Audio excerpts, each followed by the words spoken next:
Meanwhile, back on the ranch, Grandma keeps beating off the Indians, but they keep coming.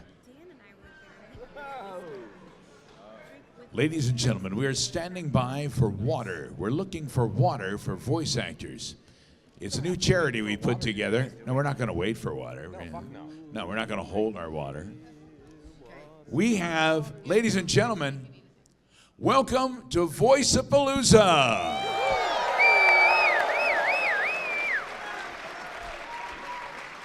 We are going to have some fun today. Your illustrious cast sitting up here in front of the stage, and as Brad and John have brought all these cards back to us with handwriting that looks like everybody here today is a pharmacist. Except this one, look. Oh, that's lovely. She even ended it with a little heart at the end. Isn't that cute? Well, guys, we're just going to grab some of these at random. Please pass those down. Pass them down. There we go, John. There's some more. This one is just a drawing. There we go. These are mine.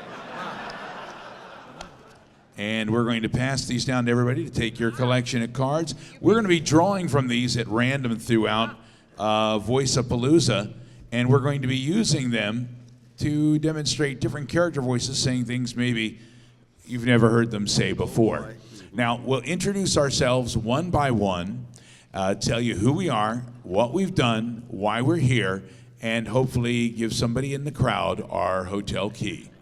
And then we're going to, at the end of this, read one of these cards, and that'll get us all started. So let us start over to the left with the lovely Alexander. Okay, so we're reading off of these, right? Yeah, but first you say who you are. Oh, I say who I am. Okay, I'm sitting here carefully reading You're these. right Oh, God, here. You didn't listen. Exactly. That's my ADD in full visibility, ladies and gentlemen. Okay, how you doing? And I hope that will increase as we go over this way. So yeah, I'm Alexander Brandon. It's great to be here. I'm a composer and a sound designer, but yes, I love voice acting. And I've had a few roles here and there, like Skyrim and DC Universe Online, and most recently for the Sphero toy for BB-8, I am the voice of Obi-Wan Kenobi for the Force Band. So yeah, true story, I actually had to be approved by Lucasfilm and Disney to be actually on a list of official old Obi-Wan Kenobi voices. So holy crap, that was pretty amazing. So yeah. Who did you play in Skyrim? Oh, in Skyrim, I was Ankano and Ahmad Motier of the Dark Brotherhood. And in DC Universe Online, I played General Zod, as well as Major Force, and let's see, Black Lightning and Black Adam, among quite a few others. Yeah. It is wrong. I'll agree with you right there. How wrong is that? But no, they were amazing roles. They were a lot of fun. And yeah, I'm excited to be here.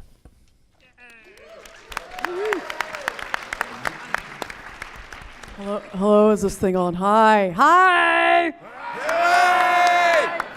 Hey, I'm Jan Johns. Hi, nice to see you again. And say, hi guys. I am so dorky. Okay, so I just want to say hi, and I did some work on Fallout 3, Fallout 4, and some stuff on The Loud House. Who are some of the characters from your games? Scribe Halen from Fallout 4, Ellie Perkins. Oh, eat the mic. Sir, we will not take any more of your porn instruction. Am I supposed to hold the bass? Am I supposed to? No, it's kidding.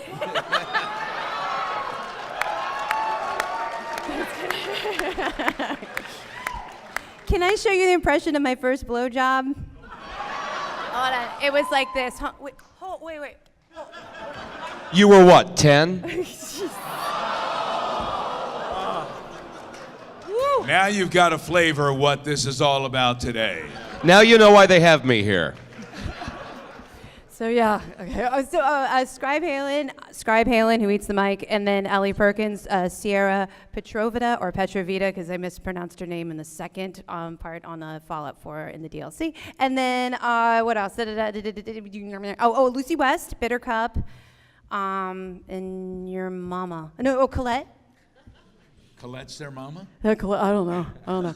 So some stuff, but I'm hoping one day to do more and be really disgusting and it be accepted. That's all.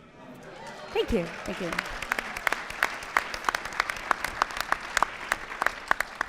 I will never be accepted. My name is Wes Johnson.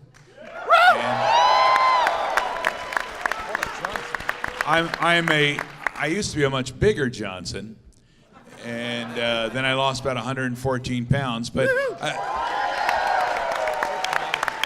ladies, you've been promised big Johnsons, and then you were disappointed before, so this is no different right here.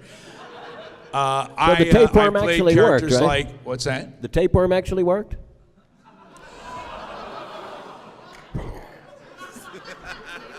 That would have been the easy way to do it. I've played characters like Shea Gareth, Daedric, Prince of Madness, and Lucian LeChance of the Dark Brotherhood.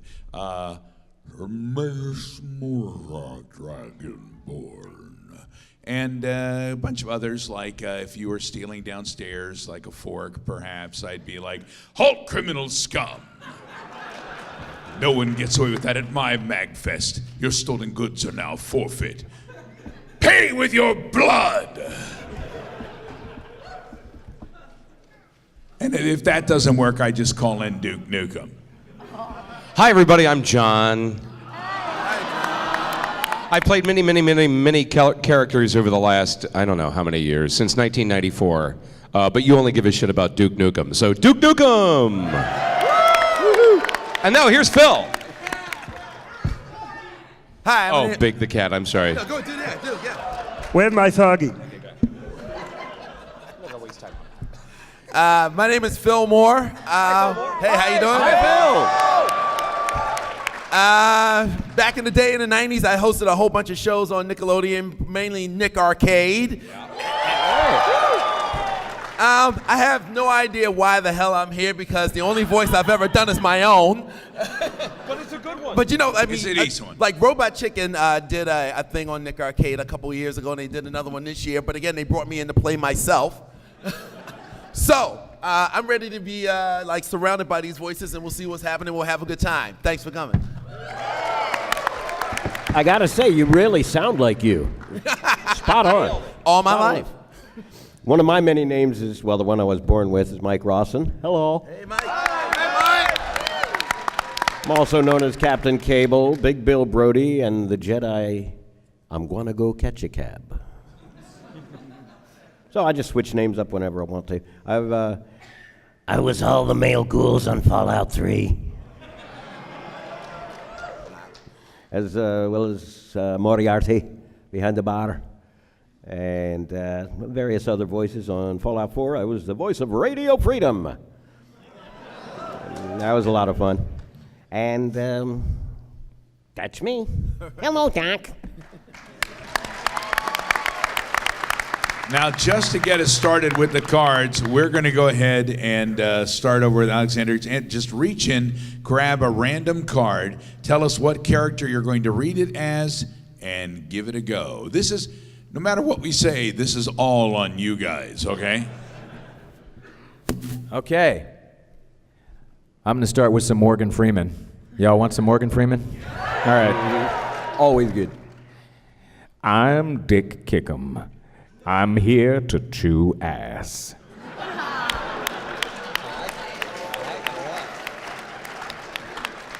And if you want to and you're done with it, just wing it right off the edge, you know? There we go. That was right off the edge. Jan, your go. Pick a card, any card. All right, I'm going to wear a beret for this one. Because Bill Clinton never forgets a bitch.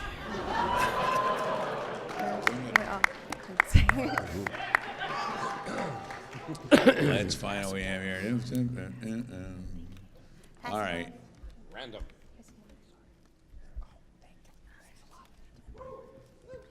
All right. Well, I'm Aquaman.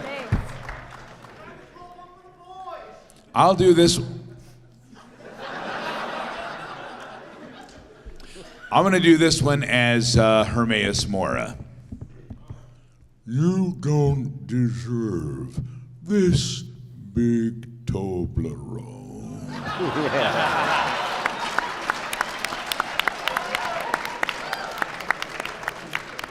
Okay, I'll do this one as Don Pardo, the late Don Pardo, for the announcer from Saturday Night Live. Remember, it's Saturday Night And the original Live. Jeopardy. Potatoes, boil them, mash them, stick them in a stew.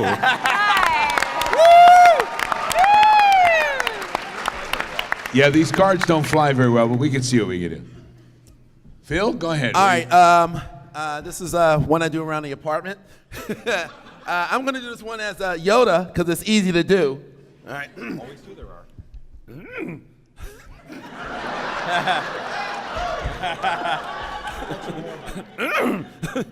The stand is not part of the food court, it is. No.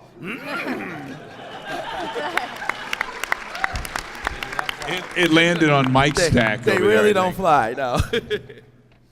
I believe I'm going to do this one as Yosemite Sam.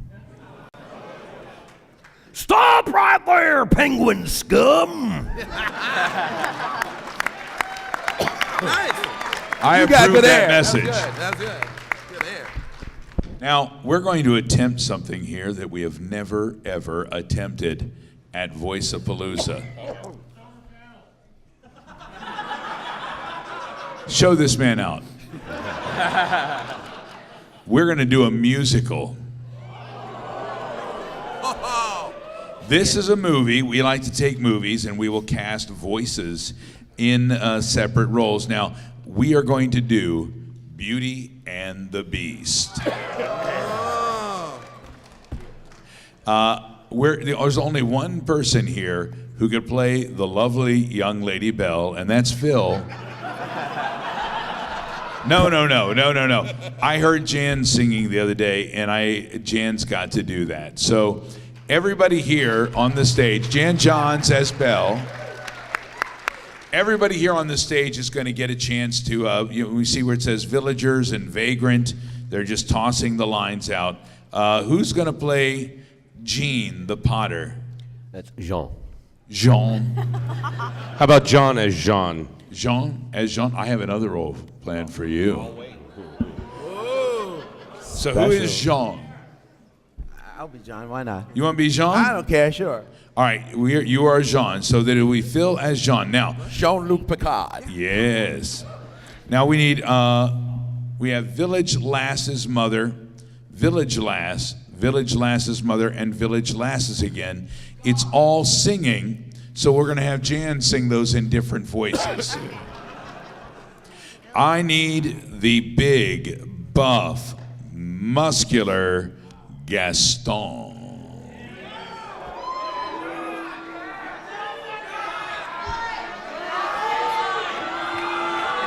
Okay. Mike Rawson as Gaston in the voice of Don Knotts. You got it. And his friend, is it LaFou? LaFou. How about you, Alexander, as LaFou? And let's see. What character would you like to play that as? I could do it as Jean-Luc Picard. All right. There'll be more Village Lasses coming in at some point. Now later, we are going to need Belle's father. Belle's father, Maurice. I guess, is that me? Yeah, you got to be doing What something. character should I do that as? Gregory Peck. Sean Connery. Yeah. All right then, Sean Connery. Now, there's only one voice to play the Beast. And that is John St. John as Big the Cat.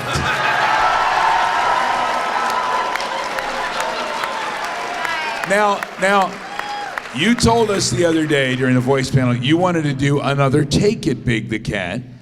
No, I said I never wanted to do it ever again. Ever. But he's a giant cat. Then I will make him a giant, stupid fucking cat. That'll require a different microphone. All right, I think these are all of our characters. We're going to take this all the way through to page 95. And that is the last lines will be the Beast and Belle, and then we're cutting there, okay? So, Phil, Yeah. since you are playing Jean, and that disappears at one point, I would like you to be the narrator of the movie. Would you do that for us? Sure, no problem. So we'll start with the exterior village of Villanueva. Yeah. Villanueva. Yeah, I'm gonna be like that California. too. Yeah. Yes, very nice, very nice. Ladies and gentlemen, the Voice-A-Palooza players present Beauty and the Beast.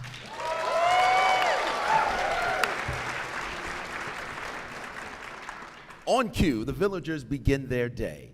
A housewife opens the window, nods to a woman shaking out a rug nearby. The butcher opens his shop, waves to the cobbler passing by in his cart. Bonjour. Bonjour! Bonjour. An old vagrant is the only one to notice Belle smiling at her as she tosses inside, as he tosses aside and holding a tank by two, what's that word? Gendarmes. Bonjour. Belle waves between the villagers, making herself invisible. She passes a hurried baker and buys a baguette.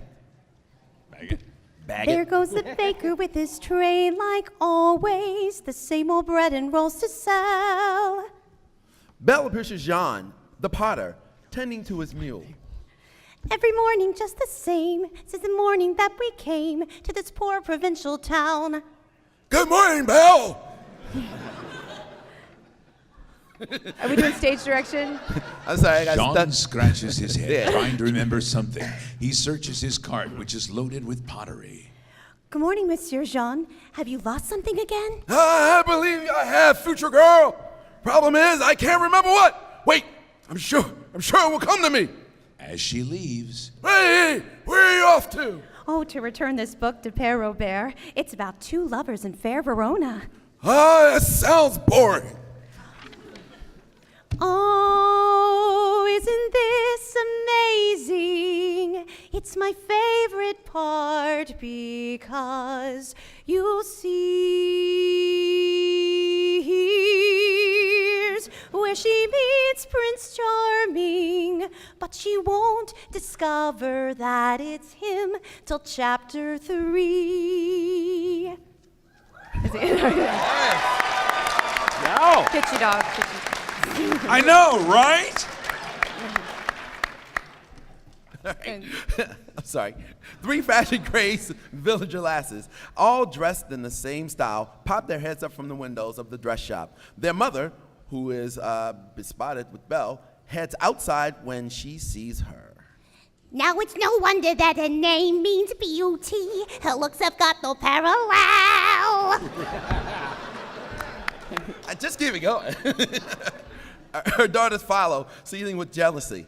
But behind this fair facade, I'm afraid she's rather odd. Very different from the rest of us. She's nothing like the rest of us. Just different from the rest of us. It's Belle. It's Belle. It's Belle. Looking down on the villagers is Gaston, a dashingly handsome war hero clad in a dazzling gold breastplate. Ooh, I said breast. Titties. The only thing bigger than his muscles is his ego. Strapped on his saddle is a musket and the spoils of his hunt, rabbit, fox, and fowl. Riding beside him, Gaston's is his long-suffering riding beside him is Gaston's long-suffering aide-de-camp and devoted friend, Lafou.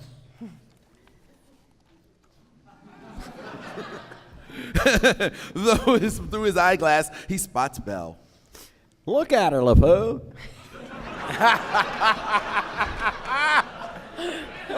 My future wife. Belle is the most beautiful girl in the village. That makes her the best. It's so good. But she's so well read, number one.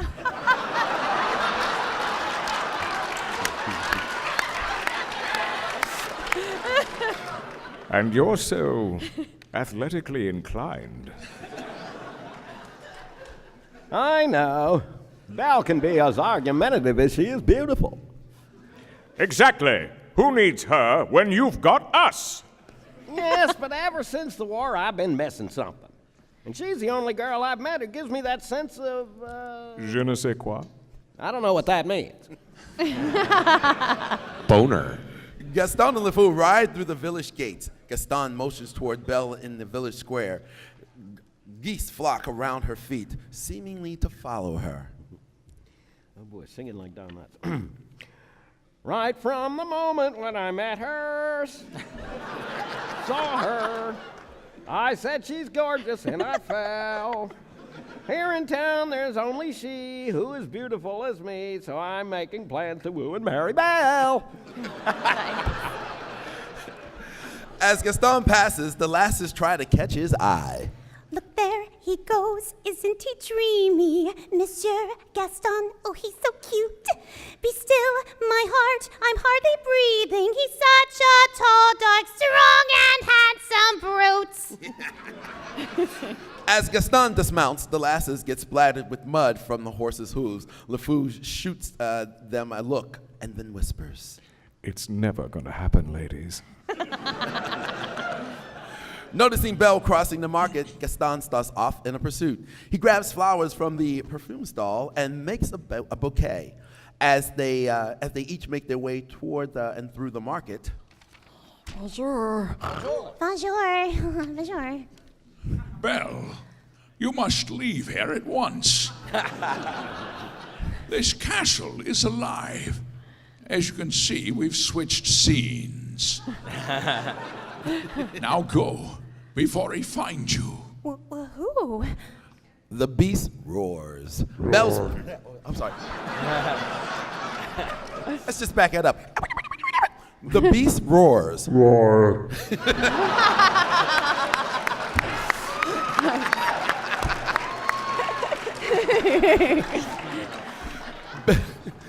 Belle spins quickly, swinging her club to strike, but the figure jumps into another staircase. Belle searches in the shadows. The voice circles her. Who's there? Who are you? Who are you? I've come for my father. Your father is a thief. Liar. He stole a rose. In Belle's wide eyes, she sees her quilt. Oh, I asked him for the rose. Punish me, not him. No, Belle, he means forever. Apparently, that's what happens around here when you pick a fucking flower.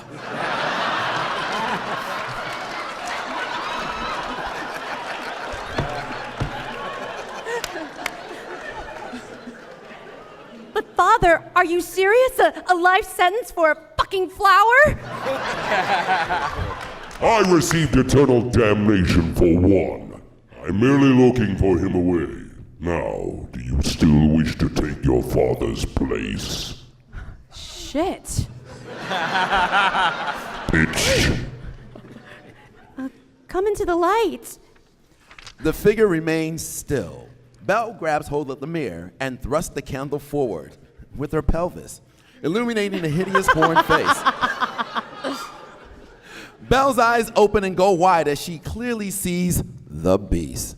The only part of him that seems human are his eyes. They're blue, deep, soulful. Ah, yeah, it's business time. And flicked with the pain when she sees Belle's revulsion. Huh? Oh, choose. Belle, I won't let you do this. I lost your mother. I lost my fucking hair. I won't lose you too. Now go. Maurice falls into a terrible cough. All right, Papa, I will leave. You just hacked up a lung. But, sir, I need a moment, a minute alone with him. Whatever. The beast says whatever. You are so cold-hearted that you won't allow a daughter to kiss her father goodbye? Look, forever can spare a minute. Intrigued by her defiance, the beast moves toward her, reaching out with his massive paw. That's what you call it. Ooh. Belle closes her eyes, bracing herself for his retaliation. Instead, oh Oh, retaliation. But instead, she hears clang. Belle opens her eyes to find herself eye to eye with the beast's chest. He has reached high above her head to pull down an iron lever, unlocking the door. When this door closes, it will not open again. Inside the prison cell, the castle discontinues. Belle rushes in and embraces her father. I should have been with you. Belle, listen to me. It's all right. Live your life. Forget me. Forget you? Everything I am is because of you. I love you, Belle. Don't be afraid. I love you too, Papa. Yes, but don't tell Child Protective Services. Oh, Father, I remember what you told me long ago. CPS doesn't need to know.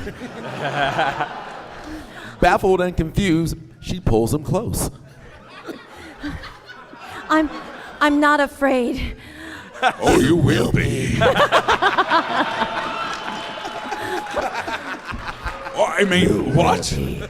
I'll do all the things you like, I promise. With that, Belle pivots and swings her father through the door just as the beast slams it shut. Maurice trips to the ground, giving the beast a second turn to Belle. They lock eyes. You took his place. He is my father. He's a fool. What? So are you. The beast turns and drags Maurice away. Don't hurt him. Fuck you.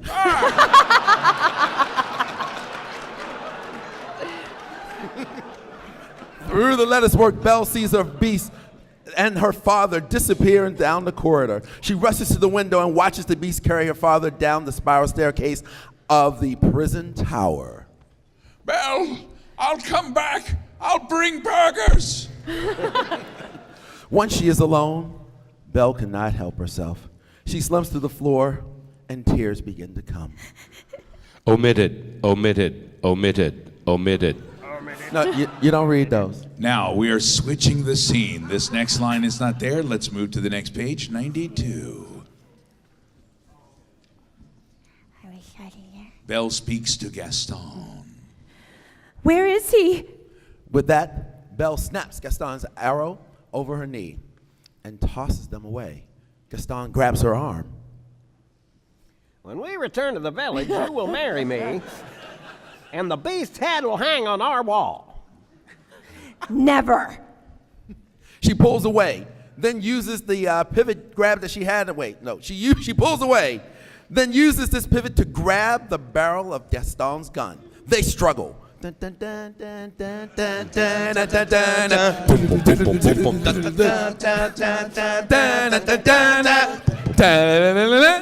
dun. Hey!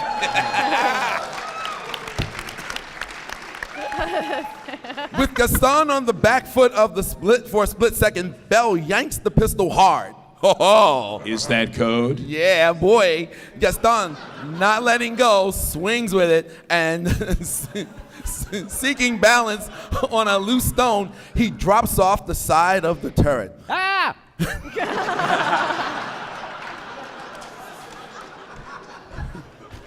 But unfortunately, as the women say, Gaston's reflexes are quick. She lets go of the pistol, grabbing the gargoyle and swinging himself down through the window of the turret. He lands on the spiral staircase. Gaston's pistol, in the meantime, clatters down, coming to rest on the landing of the stone forebridge below. Wounded, the beast climbs around the lower turret. All around him, turrets quiver and quake. The castle is imploding. I'm coming for you, you big beast. Gaston continues down until he reaches to the bottom of the spiral staircase. He drops to a window below. He jumps sideways onto another. The beast makes a second leap onto another parapet. What is that called? Parapet. Thank you very much. Tiles slide away beneath him as he scrambles to hang on. Belle reaches the landing at the bottom of the spiral staircase and leaps down onto another adjacent landing. She looks out, trying to see the beast through the turrets. But the beast swings around the third parapet, and what is that called again? Well, I think it's turrets. Tourette's is something a little different. I'm shaking. Fuck. Dude. I'm shaking up here right now. But he leaps onto another. He's now far below, and he can, as far as he can get from Gaston. Finally, Belle reaches the point where she can see the beast far away on the turret. She screams out as he grabs and slips. No! The beast head turns. Belle? He spots her. Belle, you come back. Where are you, Froggy? You don't look so good, Belle, buddy. I tried to stop them. Stay there. I'm coming. Gaston. How long is this going to take you, Beast? Okay, I came. As much as you want. All right, Gaston drops into the walkway line with gargoyles landing directly between the beast and Belle. He sneers. The upper hand is still. His eyes search for a weapon. He grabs a stone spike and breaks it off. With superhuman ability and agility, the beast makes a giant leap from the parapet, thank you, back toward the central. Say Tourette's. That'll be fine. Okay, I will be turret. Do the central turret. Shit. Belle descends down the staircase, finally reaching the beast's lair. The beast lands on the gargoyle walk, and Gaston jumps out, bringing his club crackling down on the beast's back. Bam. Okay. The beast roars in pain. Ow. But he pushes past Gaston. With Gaston landing below after the blow on the beast's back, the beast staggers down the set of stairs onto the landing of a stone footbridge where Gaston's pistols came to rest earlier. Wait, where are you? There's words. Stop! Gaston, no! I'll pay attention. Belle watches the beast lumbering against the footbridge, which crumbles under the mighty footfall. The beast reaches the far side directly below, parallel to the lair. Who cares? One giant leap stands between him and Belle. Gaston lifts the club to deliver the death blow. Lift it up, Gaston. Lift it up. Get it Gaston. up, Gaston. There you go. And then blow it. There we go now. When the beast snatches it, he yanks the club away and he hurls it against the far wall with the snarl. Okay. The beast's paw is around Gaston's throat. He lifts Gaston and swings him over the edge of the landing. Please, no, don't let me go. Please, don't hurt me, beast. I'll do anything. Anything? Well, almost anything, you big beast. I hope you brought your knee pads. The beast tries to control himself, twisted with rage and hate, but he controls himself, and his anger begins to fade. I am not a beast. He sets Gaston down. Go, get out. This ain't over yet, mister. I'll fuck you up, man. Gaston scrambles to his feet, and the beast lunges, chasing him down the outer staircase of the cupola. The beast has just enough distance for our head start to leap across to the lair balcony. No, it's too far. The beast has already gotten down on all fours. Oh, yeah. That's the way, I like it. His hind claws dig around the stone, and then he's off again, gaining speed as he runs on all legs. Belle clasps, and the beast leaps. His airborne flying figure just flies over the balcony, landing on all fours. He rises and he smiles. Boom! The beast roars in agony. Ouch! Past him across the chasm, Belle spots Gaston on the crumbling walkway, the pistol back in his hand. And I got a bullet, mister.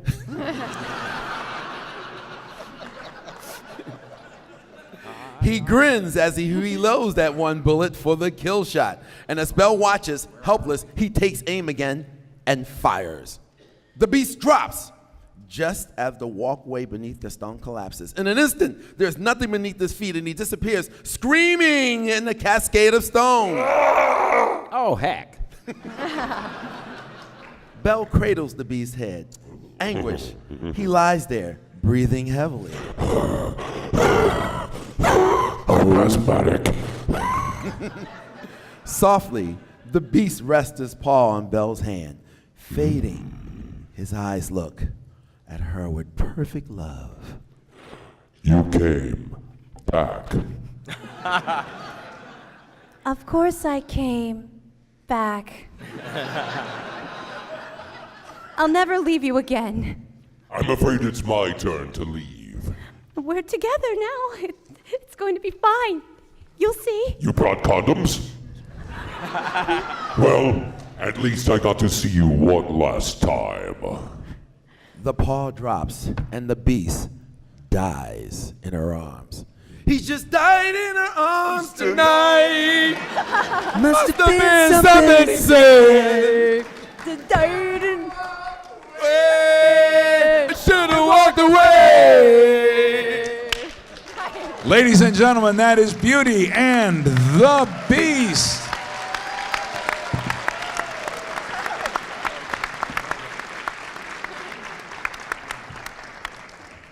That was how it was originally scripted. Even the fucks and the shits and the cunts and the... Well, other those are wo- just the producers. Oh, all right. Yeah. What? Okay. Let's start back with Mike on the other side. We're each going to go for one more card. Are you ready, Mike? I think so. Okay, let me find a good one. Hi, Mike. Hi, Mike! What?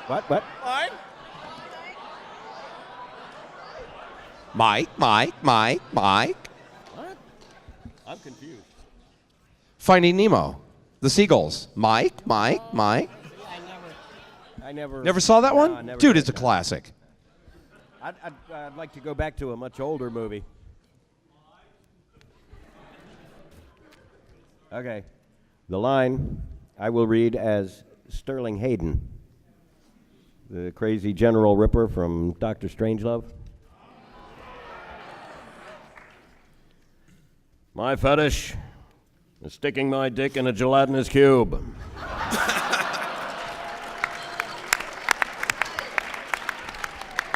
What you got for us, Phil? Okay, you know what? This one doesn't really require a voice, which is great because I don't do voices. But as you can see, as my witness, you tear me apart, Lisa! Distant. Nice. Okay, I'll do this one as the Eagles. Am I on? There are four lights. Fucking thing. Hello, am I on? Barely. Oh, you're the only one with a stage monitor, that's why. I don't have a See, stage we can hear- on. yeah, we can hear you. Not you. We heard you. I can't hear me. Can you hear me? If you can't. Well, fuck you, I'm hard of hearing. What? I'm going to do this one. Oh, very nice. Right back on your left. Oh, yeah. Or I'm going to do this one as Lucian LeChance. If you or a loved one has suffered from death, you may be entitled to financial compensation.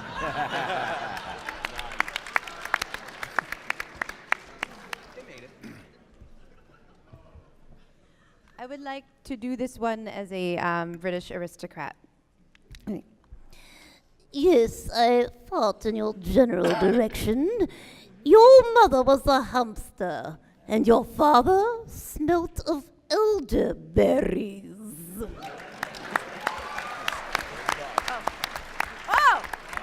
Woo! Nice throw. I'm going to do this as the voice of Batman Christian Bale.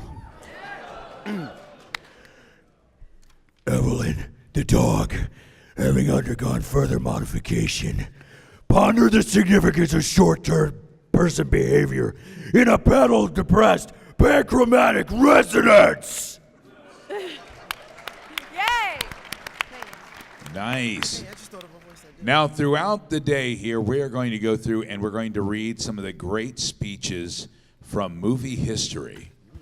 This one right here is from Pulp Fiction. Ezekiel 25:17. Now, you pick who reads it and in what character. Yes, sir? Come on, be more creative. Seriously, is this on? Is this fucking thing on? Wow, man. Give me some more level, will you? Jesus. The voice of the Capitol's reading it? There you go. Yeah.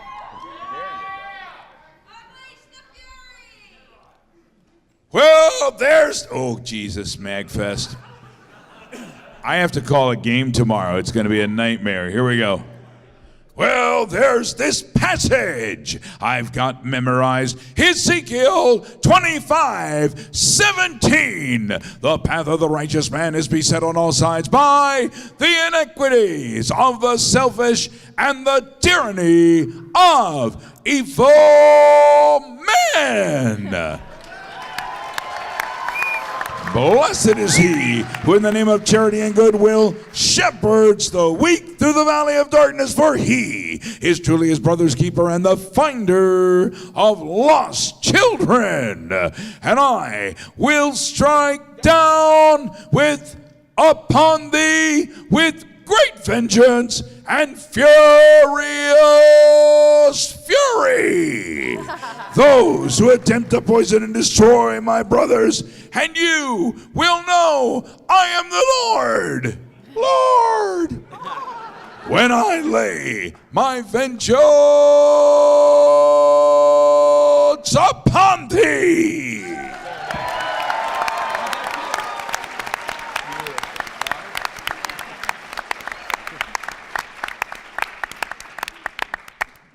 Thank you, sir. May you have another?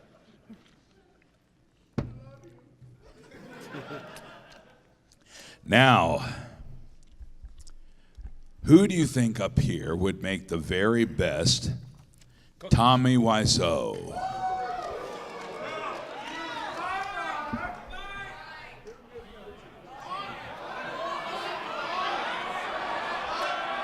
I actually think this is a good Duke Nukem.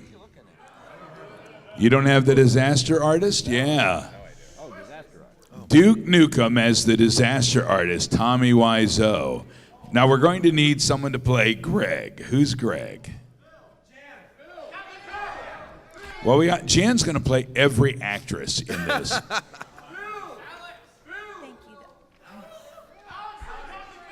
not even familiar with it. All right. Yeah. It's based on The Room, which is like considered the worst movie. So Greg, Alex, you wish to be Greg? What voice?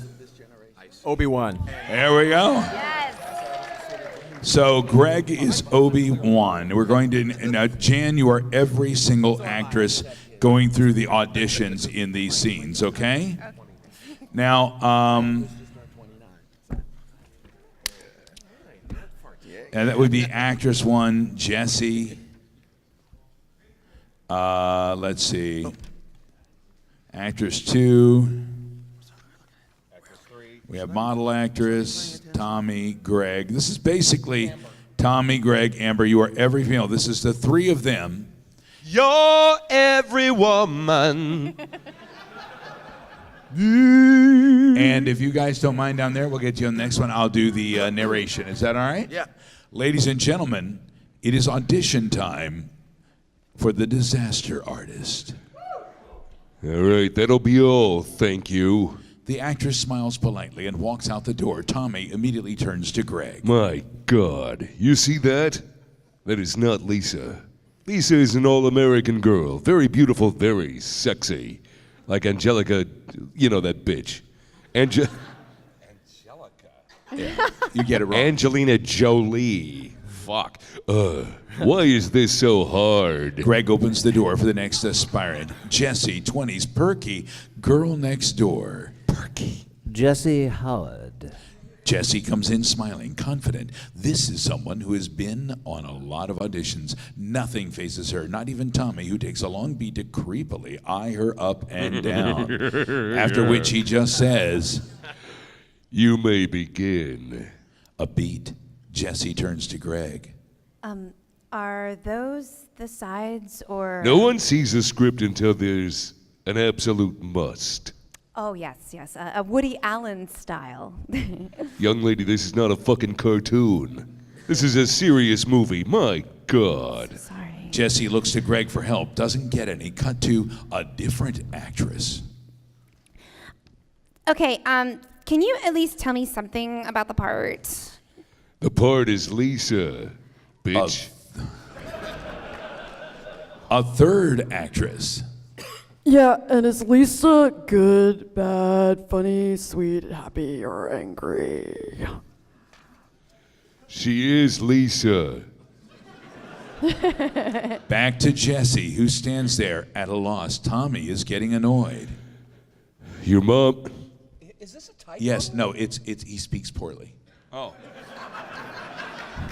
Is he? Never mind. Your mom just died. Excuse me?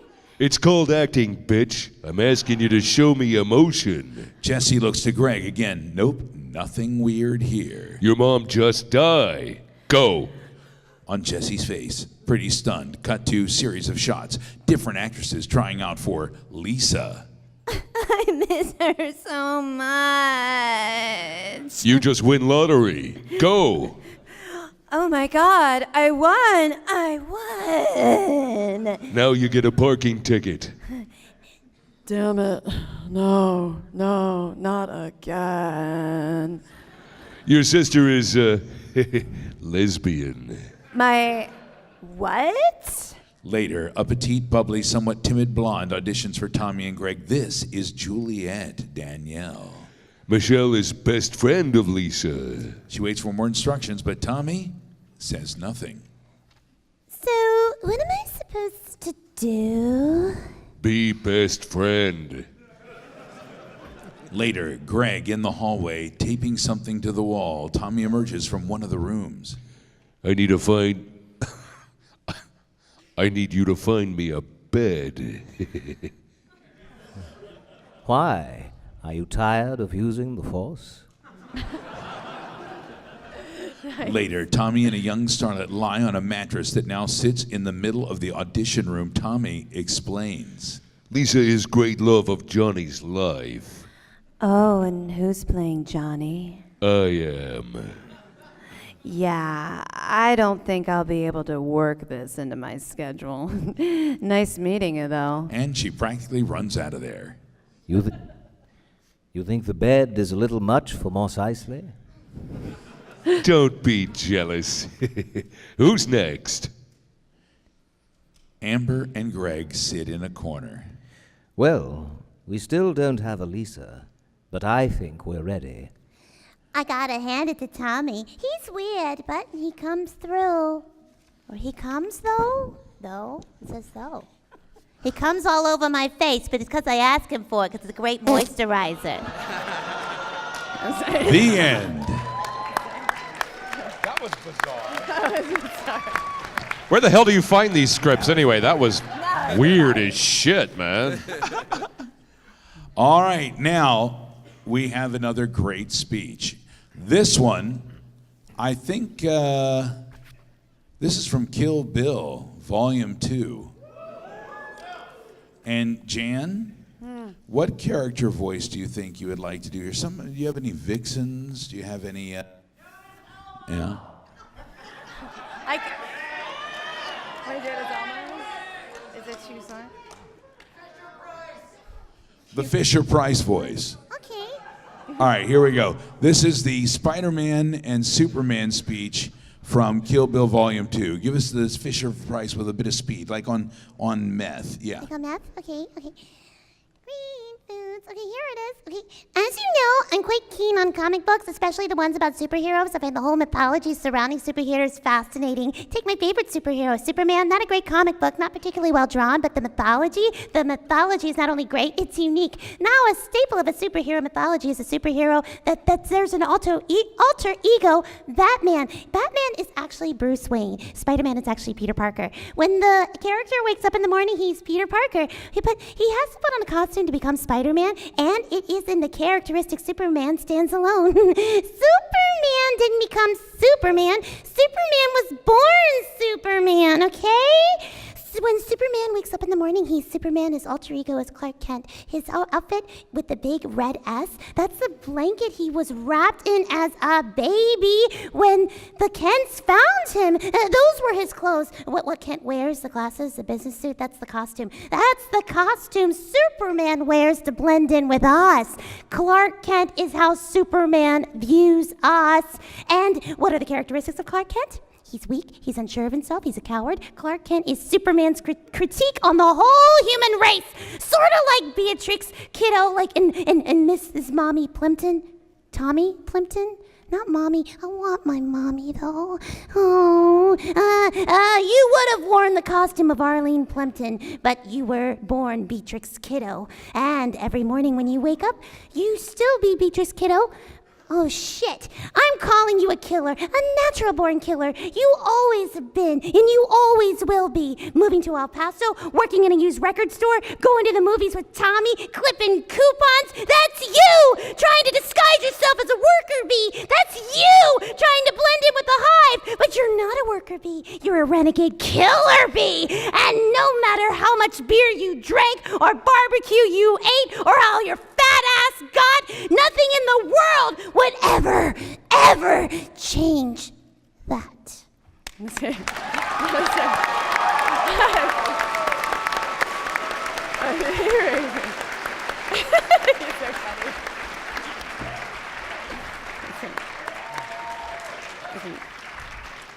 How many people have had that exact conversation at MAGFest? That's like the 3 or 4 o'clock in the morning conversation, isn't it? Yeah. I just switched from whiskey to Coke. Yeah. All right, guys, it's time once again for another card. Where should we start? Alexander? Yeah, sure. I guess I'll do this one as Ankano from Skyrim. Born in a mountain, raised in a cave, truckin' and fuckin' is all I crave. Nice.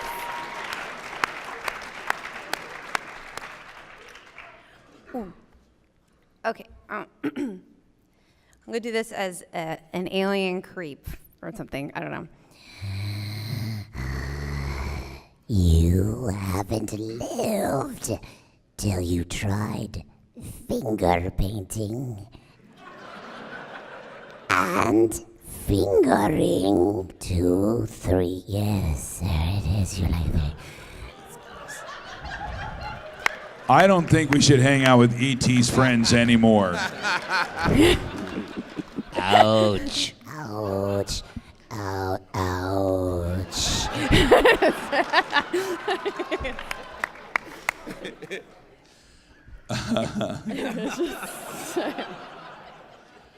I'm going to do this one as Fox from Fallout 3.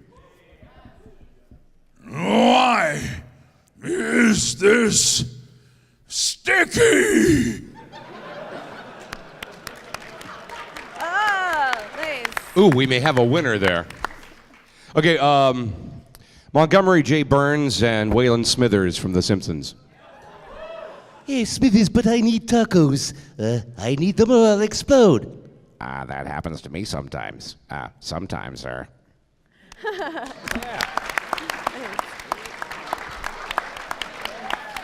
Remember, you guys wrote these. All right, so here's what I'm going for. These talented group of people up here to do this thing for a living here. I decided to do one I do around the living room with my son. He does Brack, and I'm going to do Zorak. Space Ghost, coast to coast. Super sticky sausages send shivers down my spine.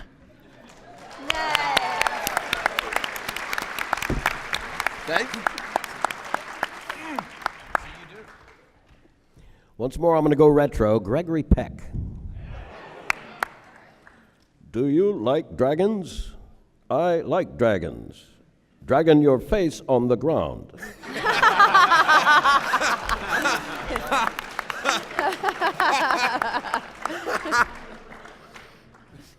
All right, now this one here, we need somebody on this one that is really intense. No, I just did one. You're not making me do that cast voice again. We haven't done. Let's get Phil. To do what? Oh, Phil, these are the greatest movie speeches. Right, I've saw them. Yes, One just and this happened. one here, I need you very intense. Can we get you fired up and mean and intense? Imagine you're in a three-piece business suit with anybody who's ever had to do negotiations with you at the network. My lawyer talks for me. There we go. Not This, All right. this is the speech from Glengarry Glen Ross. Coffee is for closers. These are great. Gotta go to the glasses for this one. Put the coffee down. Coffee is for closers only. Do you think I'm fucking with you? Oh my gosh, the Nickelodeon guy said fucking. I'm not fucking with you. I'm here from downtown. I'm here from Mitch and Mary. I'm here on a mission of mercy. What's your name, Levine? You call yourself a salesman? You son of a bitch! You certainly don't, pal. Because the good news is you're fired. You hear me? I heard it that time. Thank goodness. Now the bad news is you all got just 1 week to regain your jobs, starting today, starting tonight. Shit. Oh, I got the attention now, don't I? Oh, that's good, because you're adding a little something to this month's sales contest. All of you know, first prize is a Cadillac Eldorado, yeah, baby. Anyone wants one? Huh? You know what second prize is? You know what it is? A set of steak knives. Third prize is you're fucking fired! That's what happens! Third place, get your ass out of here! Do you get the picture? Now you're laughing. You got leads, Mitch, Murray, hey, good money. Got their names to sell them too.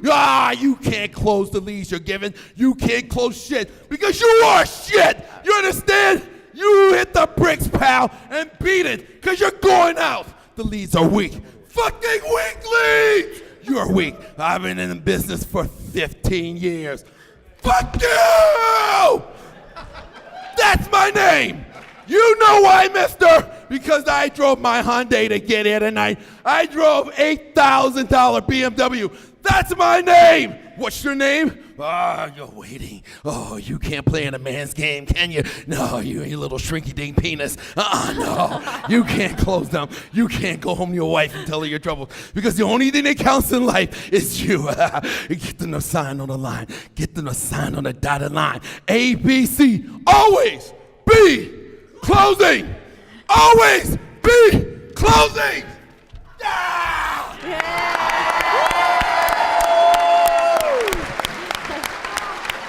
Well done.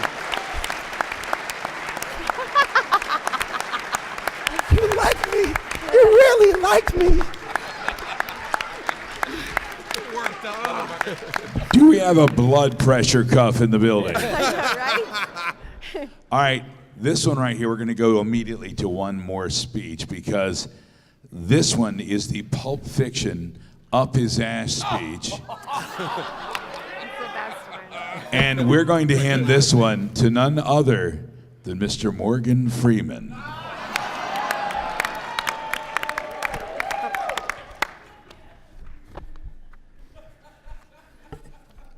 This watch I got here was first purchased by your great-grandfather during the First World War. It was bought in a little general store in Knoxville, Tennessee. made by the first company to ever make wristwatches. Up until then, people just carried pocket watches. It was bought by Private Doughboy Ryan Coolidge on the day he set sail for Paris. It was your great-grandfather's war watch, and he wore it every day he was in that war. When he had done his duty, he went home to your great-grandmother, took the watch off, put it in an old coffee can, and in that can it stayed till your granddad, Dane Coolidge, was called again by his country to go fight overseas and fight the Germans once again. This time they called it World War II. Your great-grandfather gave this watch to your granddad for good luck. Unfortunately, Dane's luck wasn't as good as his old man's. Dane was a Marine, and he was killed, along with the other Marines, in the Battle of Wake Island. Your granddad was facing death. He knew it.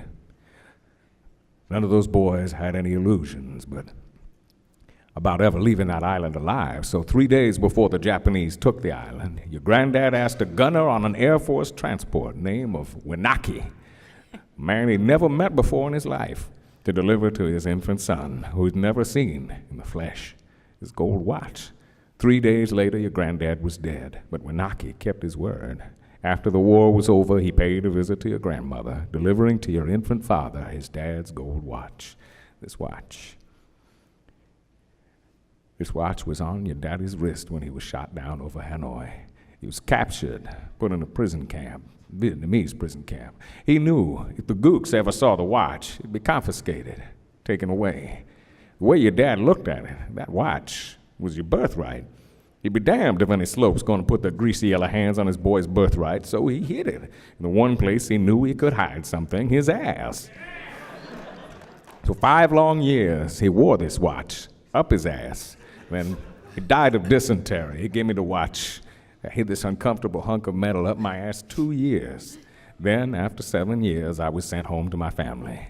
And now, little man, I give the watch to you.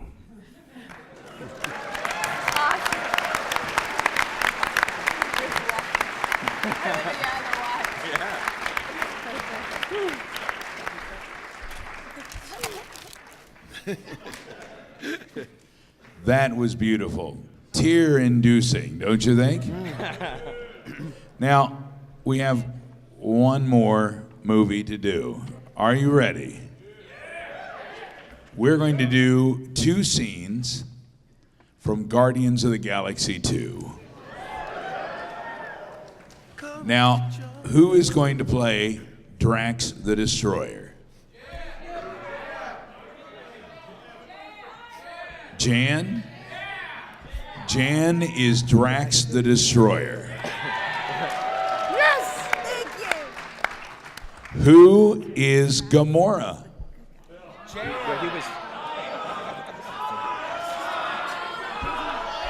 Mike Rawson, you are Gamora. Alrighty. How do you look in green body paint? I don't know. Hairy and green, yes. Like Papa Smurf got, little food poisoning. Grover, yeah.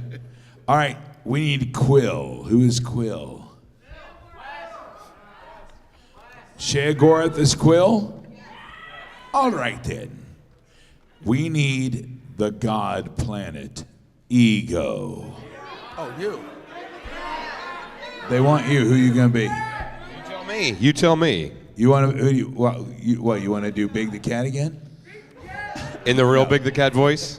No. Sure, why not? You really want to do Ego as Big the Cat? Fucking A. All right. Nice. All right. Now let's see. Who else do we have here? I love Guardians. No, there's seems to be some more. But wait, there's more.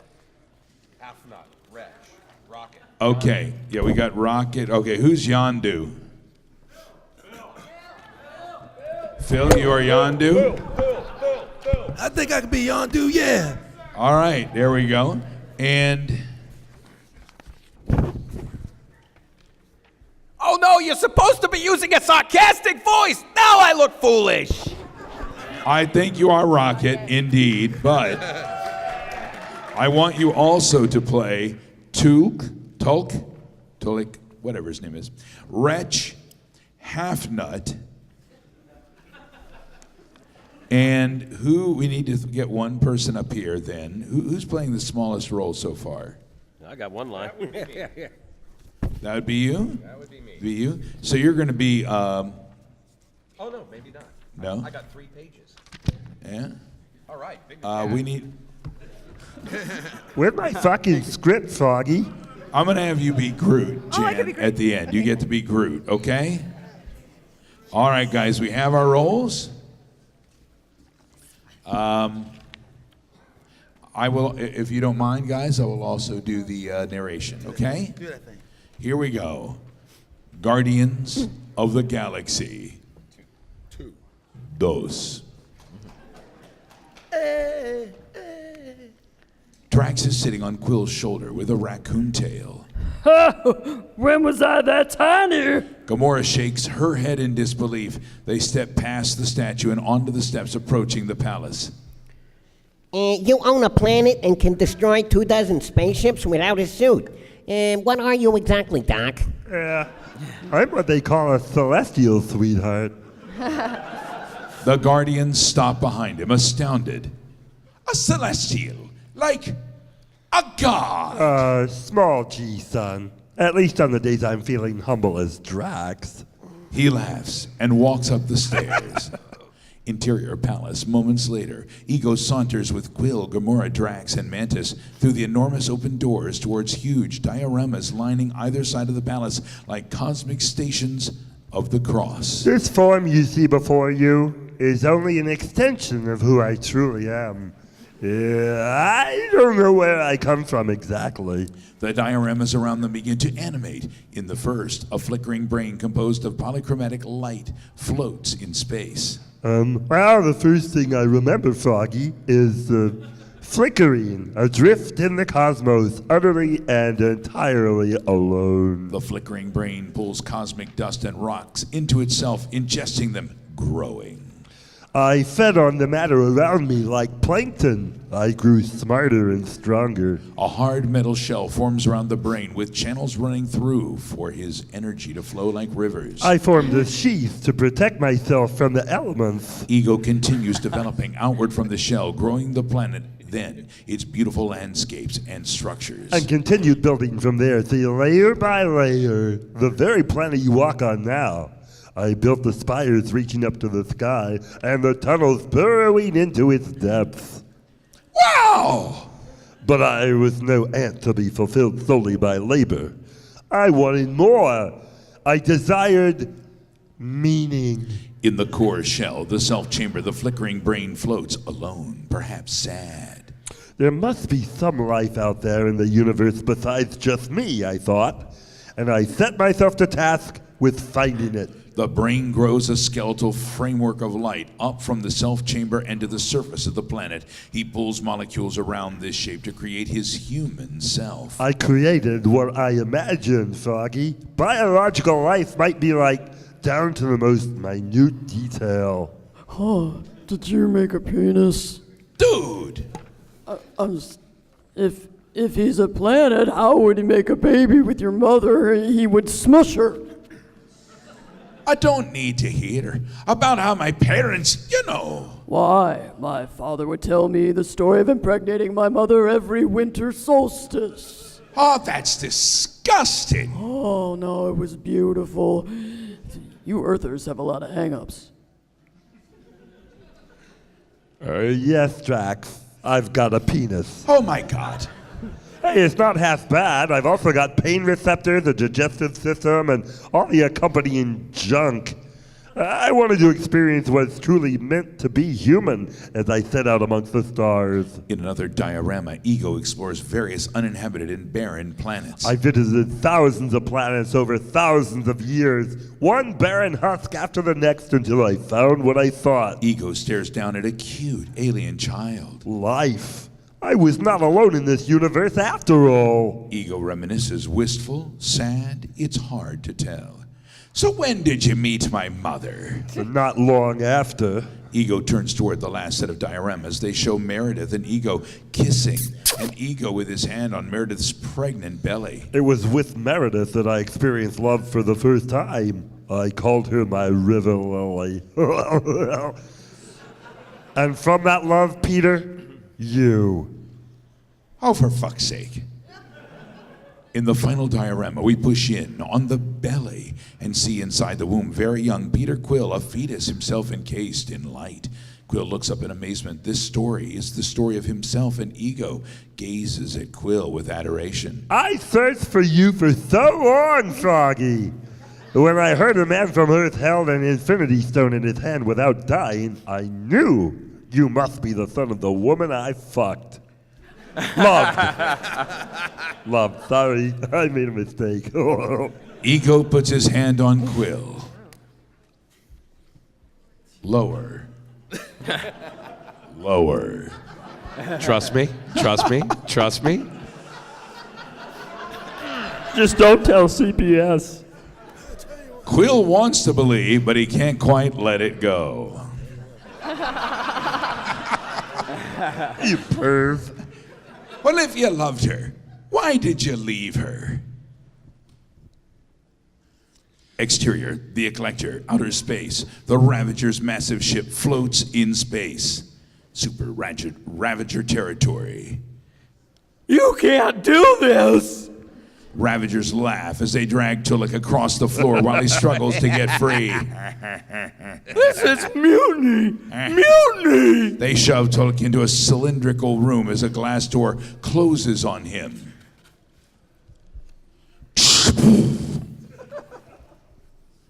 He's gone. Now we move. Oh, here we go. Baby Groot is wearing a tiny Ravager uniform. He reacts to clothes like a cat, struggling to take them off, but unable. Ravagers are gathering around him, drunk and laughing. They are chanting, "Mascot." Mascot, mascot, mascot. Little feller's all worked up. Needs a drink. Wretch pours alcohol in him. The Ravagers laugh more. As others pour drinks on him as well, Groot screams at them. Groot! Furious but helpless. Look at how cute it is when it's all riled up. It's goddamn precious. Groot, in shadows later, mopes down the hallway, looking traumatized. His clothes are torn and he's soaked in alcohol. As he passes the cell, he hears, "Hey, Twig, come here." Groot sees Yondu and Rocket looking at him in the cell. He steps towards them. Oh, man. What'd they do to you? Hey, want to help us get out of here? Groot nods. Rocket looks unsure. Yondu speaks slowly. There's something I need you to get and bring back to me. Groot nods. It's in the captain's quarters. There's a prototype fin, like a thing I wore on my head. Groot nods. There's a drawer next to the bunk. It's inside that. It's red. You got it? Groot nods empathetically and darts off to get it. Yondu looks at Rocket, pleased. Rocket looks more than a bit uncertain. That's underwear. Yeah, I was pretty sure he didn't know what you were talking about. You have to explain it more careful. All right. It's a prototype fin. Moments later, Groot is back in front of the cell, holding a wriggling Orloni in his hands. That's an Orloni. It's a fin, Groot. You explain it this time. Rocket starts to speak. Moments later, Groot looks hopeful, holding out a cybernetic eye. That's Volker's eye. He takes it out when he sleeps. Go look again. Groot starts to slink off. But leave the eye here. Why? Rocket can hardly speak. He finds it so funny. He's gonna wake up tomorrow and he's not gonna know where his eye is.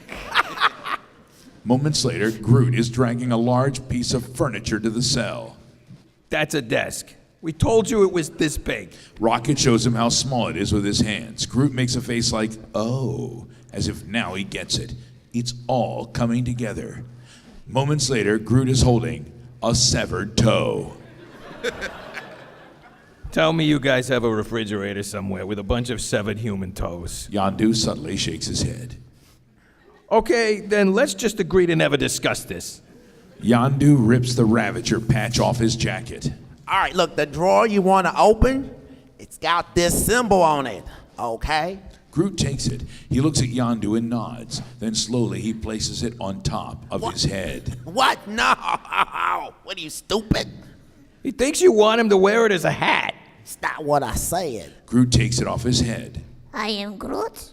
He's relieved that you don't want him to. I am Groot. He hates hats. I am Groot. On anyone, not just himself. I am Groot. 1 minute you think someone has a weird-shaped head. The next minute it's just because you realize part of the head is a hat. That's why you don't like hats? Groot nods. The end.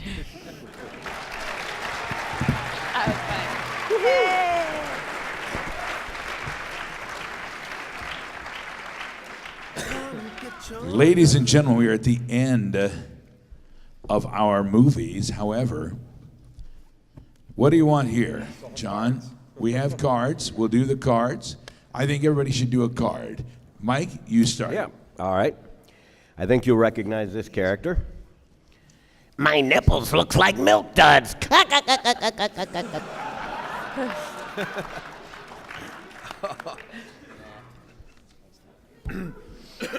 All right, This is not the first time this has happened. Marvin the Martian. I dropped my monster condom. It's for my Magnum dong. And it came back. All right, it's okay. You want the distance. No. This one looks a little bit like a commercial. Anal Espresso, a chock full of nuts in your butt. I just said that. Who wrote that one? Who wrote it? Put your hand up. Yeah!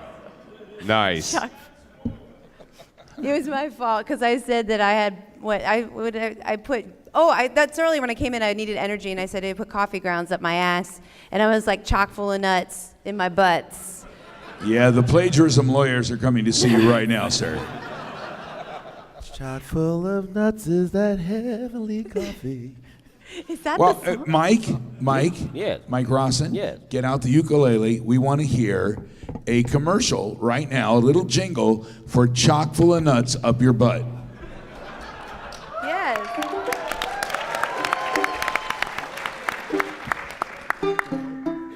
Okay. Chock full of nuts, so wonder it's famous. Chock full of nuts, the coffee you put up your anus. Yes. Bravo. Nice. That's fun. Are we doing this? Your turn, yes. Okay. This is as a young Mario. It's me, a Mario. And there's, show the drawing. There's a little drawing of Mario on there. Lovely. He's got a mustache for a young Mario. Oh, yeah. Came in early. Yeah. I'm going to do this in the voice of the opera guy from Mr. Deeds. Oh, fuck yeah, hyper hot MILF! Very nice. Where was that singing during Beauty and the Beast? I know. Very nice. All right, now we have another famous movie speech. John, it's time for you to do one here. This is Network. I'm mad as hell. Yeah, that's good. And we need you to pick a voice. How about Arlie Ermy from Full Metal Jacket? I like you, son. Why don't you come over to my house and fuck my sister? Okay. Just getting into the voice. Okay. I don't have to tell you things are bad. Everybody knows things are bad. It's a depression. Everybody's out of work or scared of losing their job. The dollar buys a nickel's worth. Banks are going bust. Shopkeepers keep a gun under the counter, punks are running wild in the street, and there's no one anywhere that seems to know what to do with us. Now into it. We know the air is unfit to breathe, our food is unfit to eat, and we sit watching our TVs while some local newscaster tells us that today we had 15 homicides and 63 violent crimes, as if that's the way it's supposed to be. We know things are bad, worse than bad. They're crazy. It's like everything everywhere is going so crazy we don't go out anymore. We sit in the house as slowly the world we're living in is getting smaller, and all we say is, please, at least leave us alone in our living rooms. Let me have my toaster and TV and my steel-belted radials, and I won't say anything. Well, I'm not gonna leave you alone. I want you to get mad. I don't want you to protest. I don't want you to riot. I don't want you to write your congressman because I wouldn't know what to tell you to write. I don't know what to do about the Depression, son, and the inflation and the Russians and the crying in the streets. All I know is first you've got to get mad. You've got to say, I'm a human being. God damn it, my life has value. So I want you to get up now. I want all of you to get up out of your chairs. I want you to get up right now and go open the window, stick your head out and yell, I'm mad as hell, and I'm not going to take this anymore. I'm mad as hell, and I'm not going to take it anymore. I want you to get up right now. Get up, go to your windows, open your windows, and stick your head out and yell, I'm mad as hell, and I'm not going to take this anymore. I'm mad as hell, and I'm not going to take this anymore. Things have got to change, my friends. You've got to get mad. You've got to say, I'm mad as hell, and I'm not going to take this anymore. I'm mad as hell, and I'm not going to take it anymore. Then we'll figure out what to do about the depression and the inflation and the oil crisis. But first, get up off of your chairs, open your window, stick your head out and yell, I'm mad as hell, and I'm not going to take this anymore. Thank you. What a great crowd. But are you mad as hell? They seem rather pleased with themselves. They do. They seem rather pleased. All right, guys. We are now coming into what I believe is, how long are we going with this thing? What time we do this to? About a half an hour left? So we are, oh yes, look at that. All right, I think that we should do one more card, and then we're going to start putting together our video game. Is there anybody who did not do a speech? You did a speech. Mike, did you do a speech? I have not. You have not. Would you guys like to hear Mike do a famous movie speech? Mike, you've already given us a little Bugs Bunny. You've given us, your Yosemite Sam. Yosemite Sam, Barney Fife. Mm-hmm. What other impressions would you like to do? Well, I don't know. What's that? Can you do Droopy? Droopy, yes, I can do Droopy. Droopy. All right, Jan, you're going to do the very last line here, okay? Oh, okay. Mike, you are going to do the final speech of the 12th Doctor. Whoa. And then you're going to do it as Droopy. And then you are going to regenerate into who, Jan? Oh, I don't know. Ava Gabor. Who? Jodie. Well, Jodie Whittaker is the new doctor. Yeah. The female doctor, yes. Tom Baker. Any characters that you like? Oh God, I don't Phyllis know. Diller. What is your character from Mighty Number 9? Oh, Dynatron. Let me hear that. I think. Don't say the line, just say something as Dynatron. Oh, the power! The power! Yeah, that. Okay. Pass that down to Mike. There is your speech. Ladies and gentlemen, Peter Droopy Capaldi as the 12th Doctor and his final epic speech. Oh, there it is. Silly old universe. The more I save it, the more it needs saving. It's a treadmill. Yes, I know they get it all wrong without me.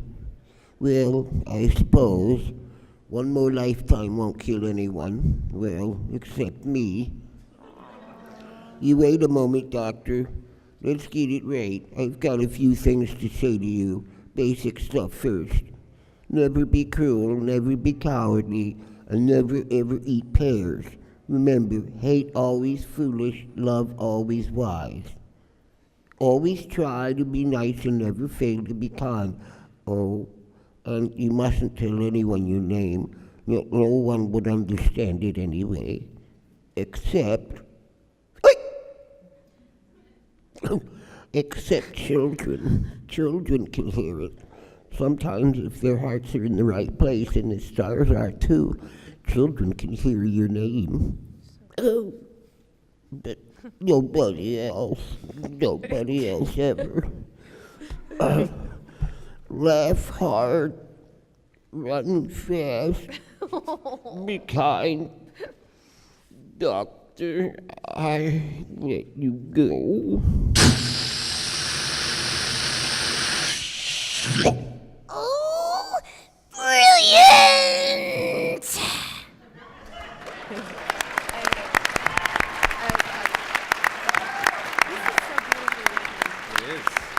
Oh, that was beautiful, baby. Beautiful. I don't know. I don't think I had enough time to wrap my head around an English accent on Droopy. Scottish, yes, Scottish. Scottish. No, it's too much. Now, ladies and gentlemen, it is time that we are going to create a brand new video game, never heard, never played, probably played, but never played, except for right here tonight. I need to get the name of this video game. Sit down, Cody. The name of this game is Sit Down, Cody. Sit down, Cody. Does anybody else need a pen, or we need some pens? Okay.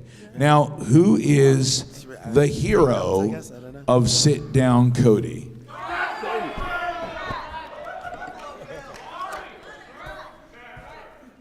What are you hearing, John? Anything? Fat Fuck Frank? I like that. The hero is Fat Fuck Frank.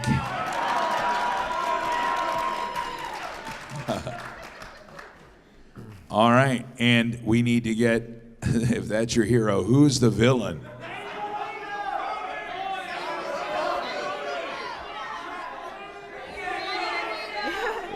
Danny DeVito?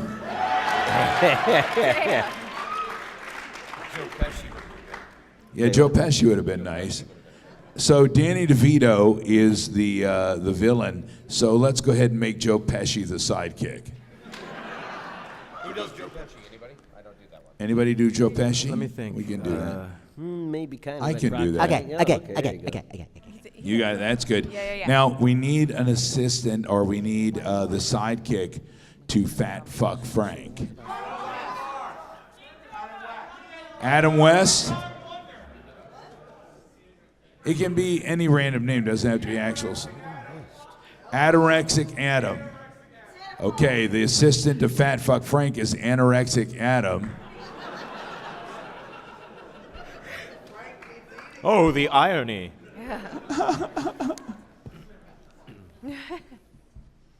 All right, so there we have those 4 players. Now, where does this take place? Cleveland. Yeah, Cleveland. Well, too late. We are in Cleveland. You put us in Cleveland. We're all going to have to fucking live with Cleveland. I need the name of a weapon.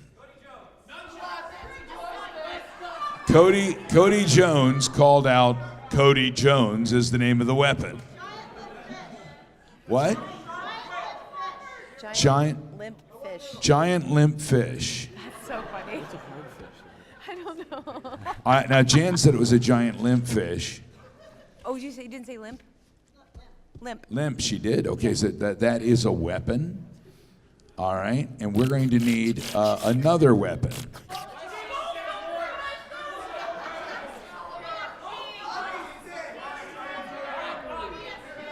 Hot Pockets.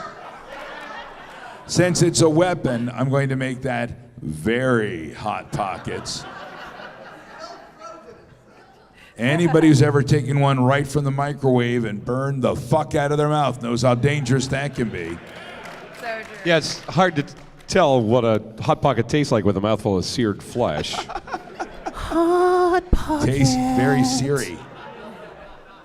Hey, Siri. Go ahead. Somebody should ask Siri what a Hot Pocket tastes like. Oh, anyway. Chock full of nuts. It tastes chock full of nuts. Tastes like ass. And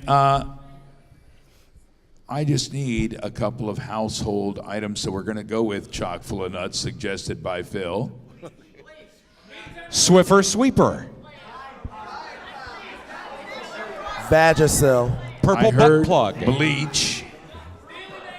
Vagisil. Steely Dan. I heard John St. John said butt plug, but purple butt plug. But I heard someone else say Steely Dan, so I'm going to say purple Steely Dan butt plug. In honor of the late Walter Becker. That's right. This is to you, Walt. It's a very special way to say, hey, 19. Hey, Ricky, don't lose that number. You're never going to do it without the fez on. We don't talk at all. Now, what is a very interesting costume item?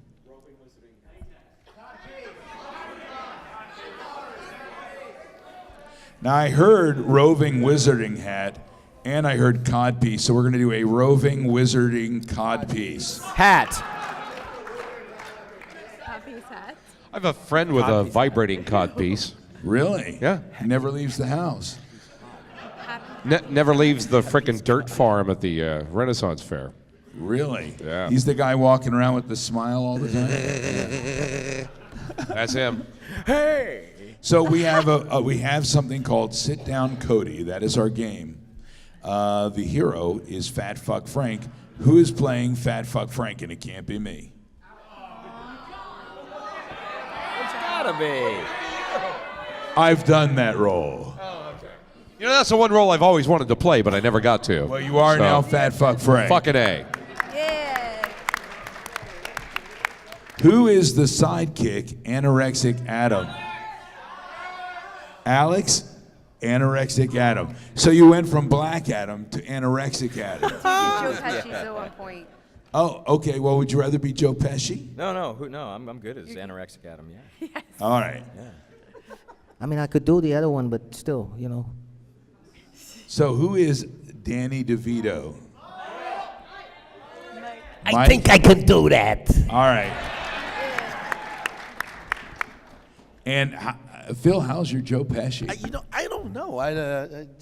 Joe Pesci. I was trying to do it in my head. What am I, a clown to you? Do I make you laugh? What are you talking about? All right. Nice. Phil, Joe Pesci. Piece of shit. Black Joe Pesci. Black Joe Pesci. I'm Bro Pesci. Bro Pesci.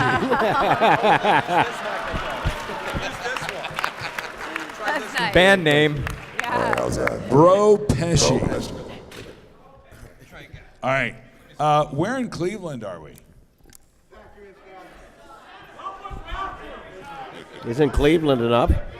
What is the factory? Factory of Sadness. The Cleveland Factory of Sadness. Man, this is the very white setting. Really? All right. Try it. Good, try it. We have a giant limp fish. Mike. Speak for yourself. Yeah. Jan. Yes. We need to come up with a femme fatale for you. What is the name of the femme fatale that's going to... Wait a minute. She is going to start the love triangle between Danny DeVito and Fat Fuck Frank.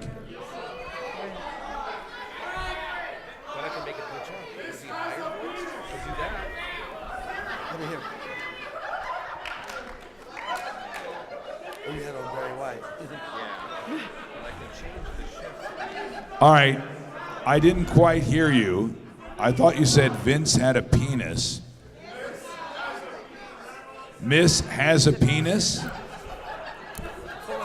Well, I don't know what the twist on this one will be. All right, Jan, you are Miss Has a Penis.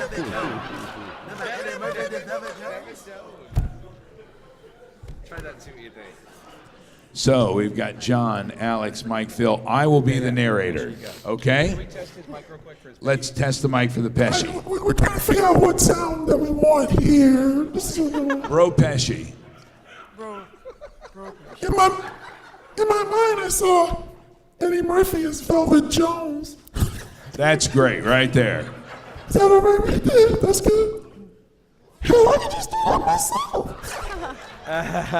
Phil, you just neutered about 16 people out there with that voice. I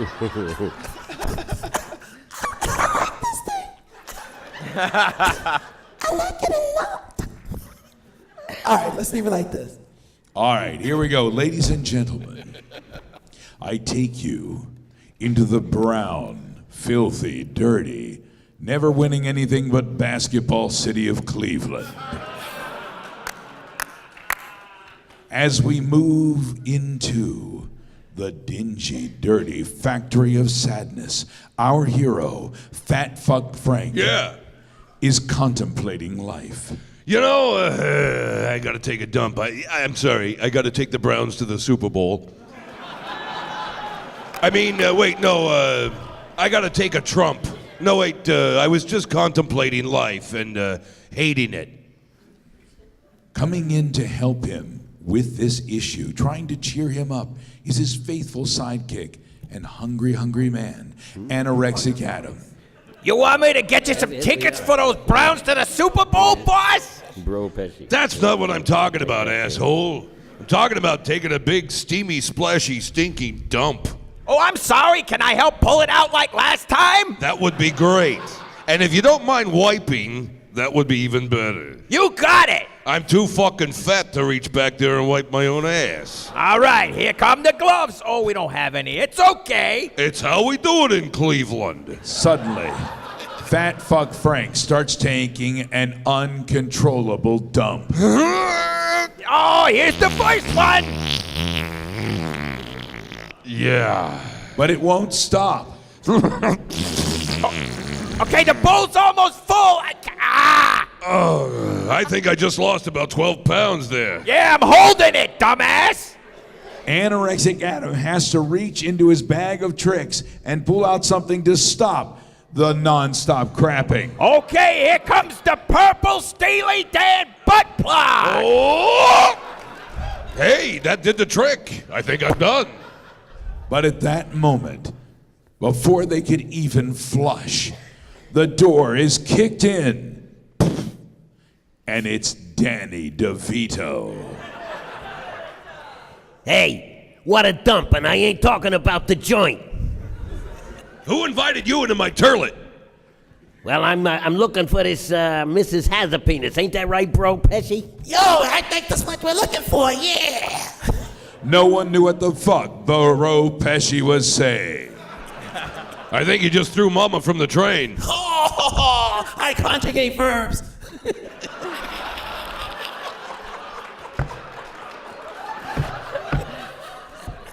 Standing in the squalid toilet, being offended and slapped really, literally across the face with a giant dump just taken by Fat Fuck Frank. Into the room came the femme fatale, Miss Has a Penis. Hey guys. What do you think of the aroma in here, babe? It smells like Christmas. Miss Has a Penis never ever had a good Christmas. Ho, ho, ho. That's what they That's call telling me. him, bro.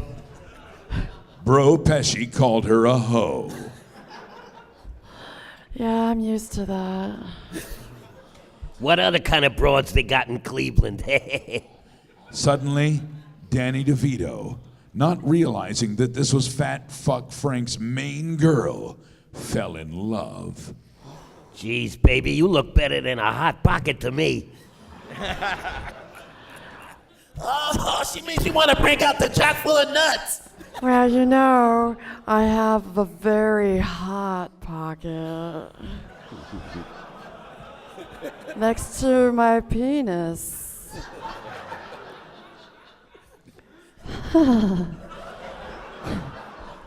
Suddenly, Fat Fuck Frank was very aroused. That gets me kind of hot, but we got to clean up in here before we do anything. Give me some bleach, will you? Sure thing. Let me wipe the crap out of my eyes. Hey, you guys chose Cleveland.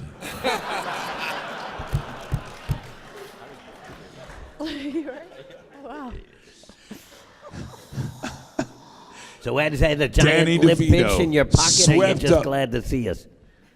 Danny Sorry. DeVito mumbled something under the narrator. I missed the cue, okay? He ran across the room, swept Miss Has a Penis up into his arms, and tried to flee. Hold it right there. Where do you think you're going with her, you little shit?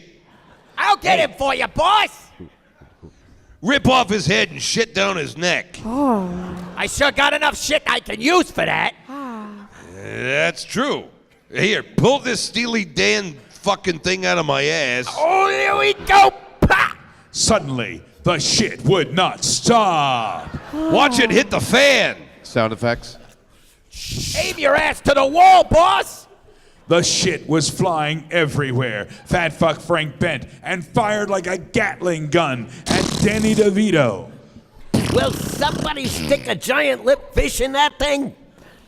Miss Has a Penis was incredibly aroused. Oh, yeah, this is what I love, a hot Cleveland steamer. Hey, some girls are into shit. What can I say? Guilty. Danny DeVito had to stop this somehow. He turned to his sidekick, Bro Pesci.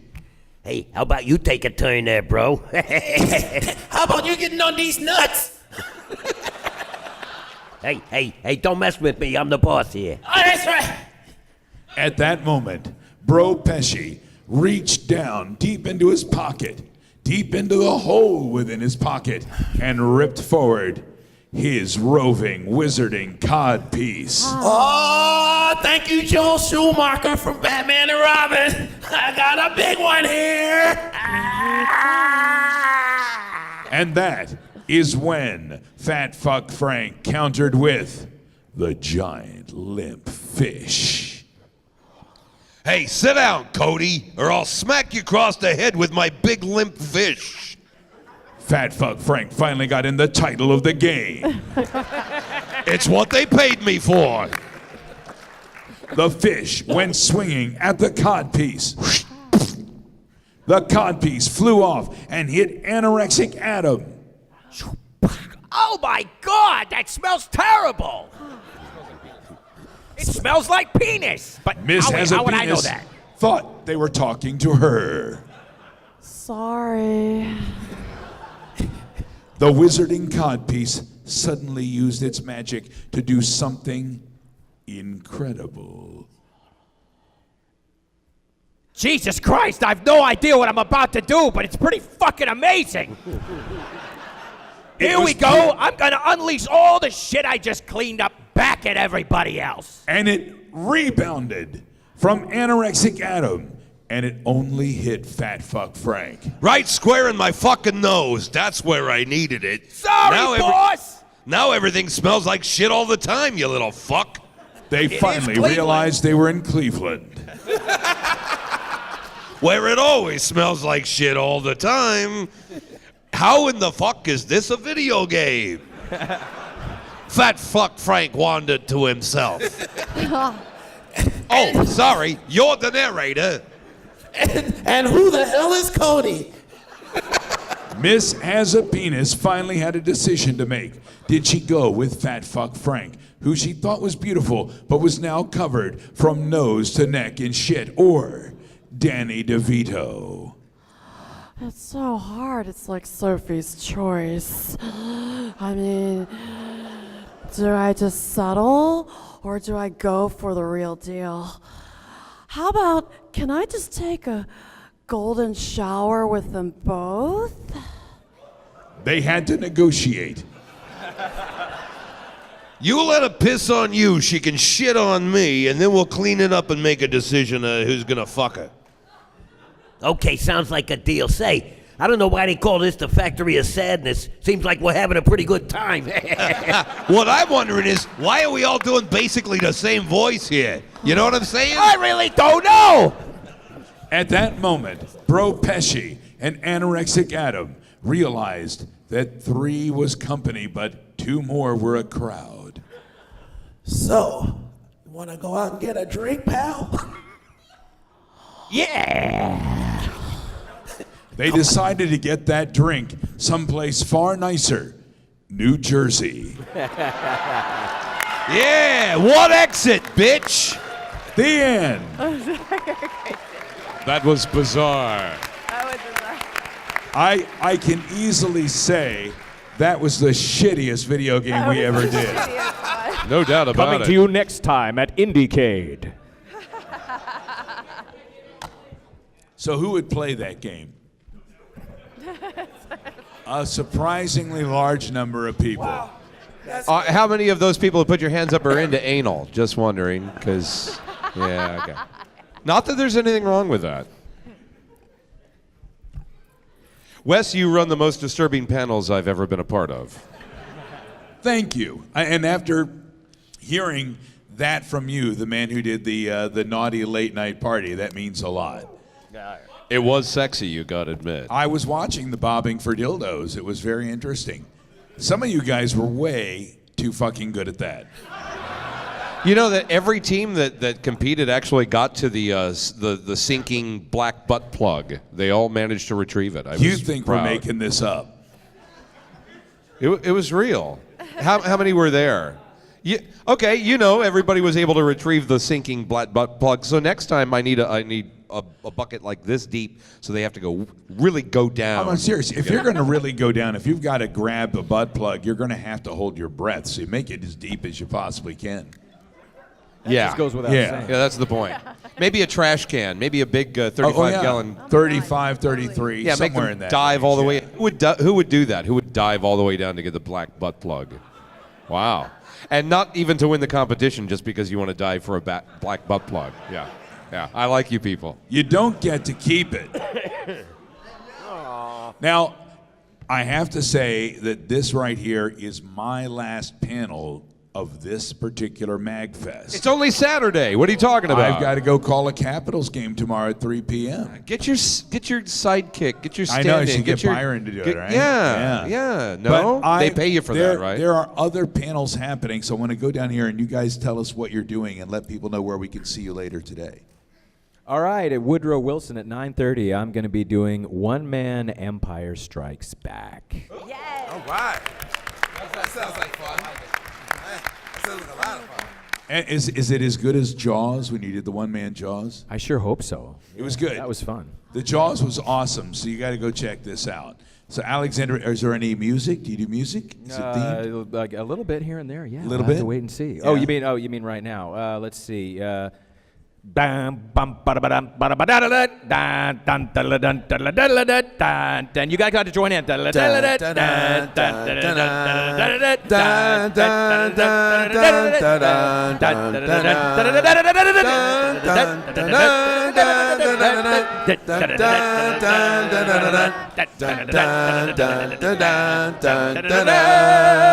job. Alex, I am your father. No!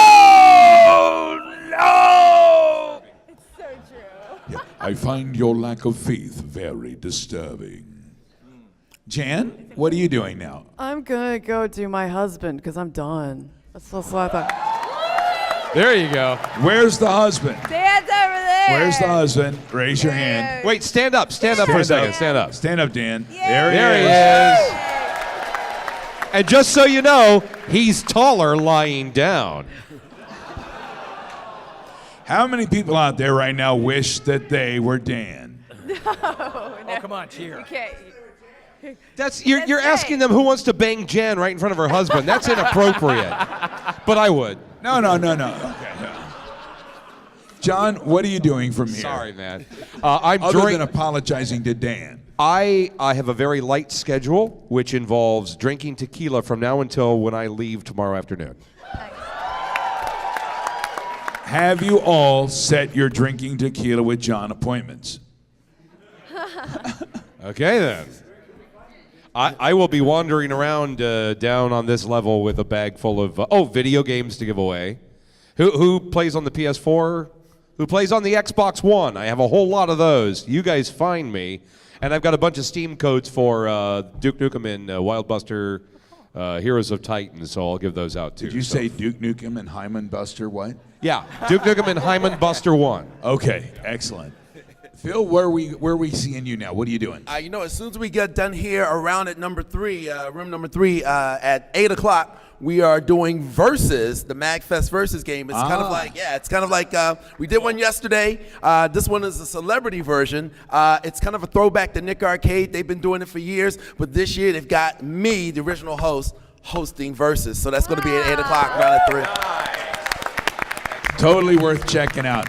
Now, you did a lot of great voices here today. You're going to start incorporating some of those in there? You know what? If I can convince my agent to send me out, then I will. It was a lot of fun. You guys inspire me. You guys are awesome. I think you've got something with Bro Pesci. Thanks.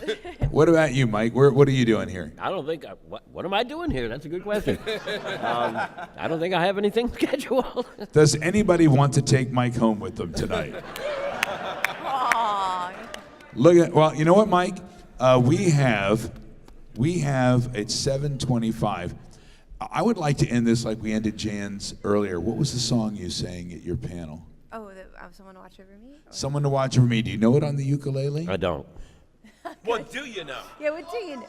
Wow. Wonderwall, right?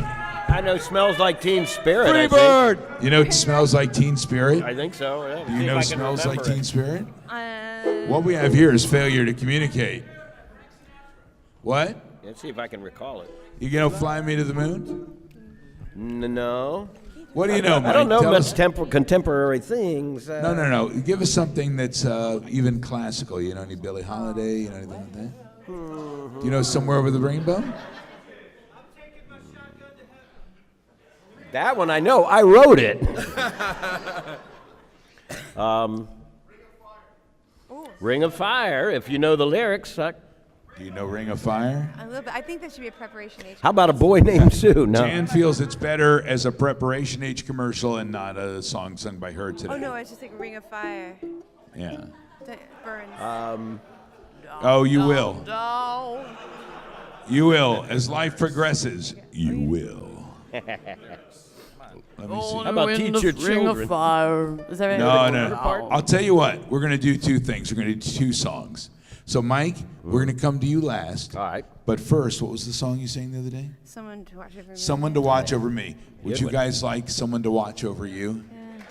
All right, ladies and gentlemen, this blew me away yesterday, and it must be heard by more people. So, this is Jan Johns with Someone to Watch Over Me. I gotta warm up first. Me. Okay. There's a saying old says that love is blind. Still we're often told, seek and ye shall find. So I'm gonna seek a certain lad I've had in mind. Looking everywhere, haven't found him yet. He's the big affair I cannot forget. Only lad I ever think of with regret. I'd like to add his initial to my monogram. Tell me, where is the shepherd for this lost lamb? There's a somebody I'm longing to see. I hope that he turns out to be someone who'll watch over me. I'm a little lamb who's lost in the wood. I know I could always be good to one who'll watch over me. That's it.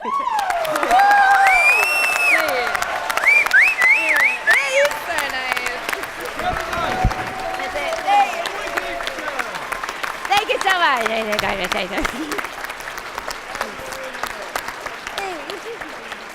Good down. Very nice. Okay. All right, Mike, your turn. You're kind of fucked now. You gotta follow that. You're screwed there, Mike. Yeah, well, thanks for putting me on last. That's great. All right.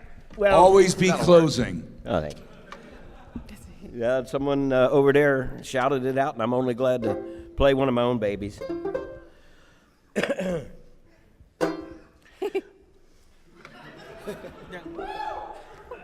Well, there's lots of talk these days about changing the old ways, right on down to what is or ain't a sin.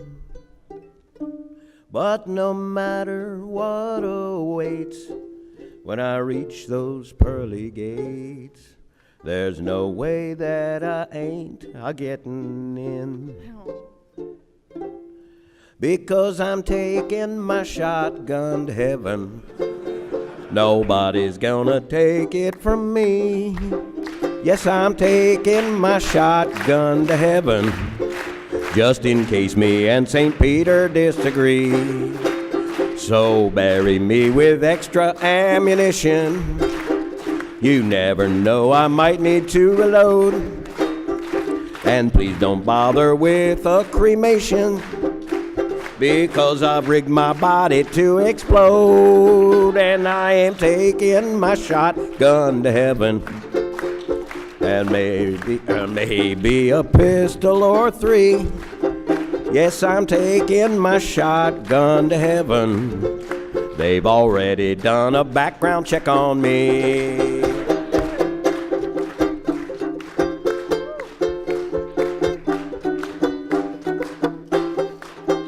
I'll accept any judgment that I'm given. I'm a good man and I've been one all my life, and I know in the end I'll be forgiven. But just in case, I better bring my knife, because I'm taking my shotgun to heaven when a brand new day in glory has dawned. Yes, I'm taking my shotgun to heaven.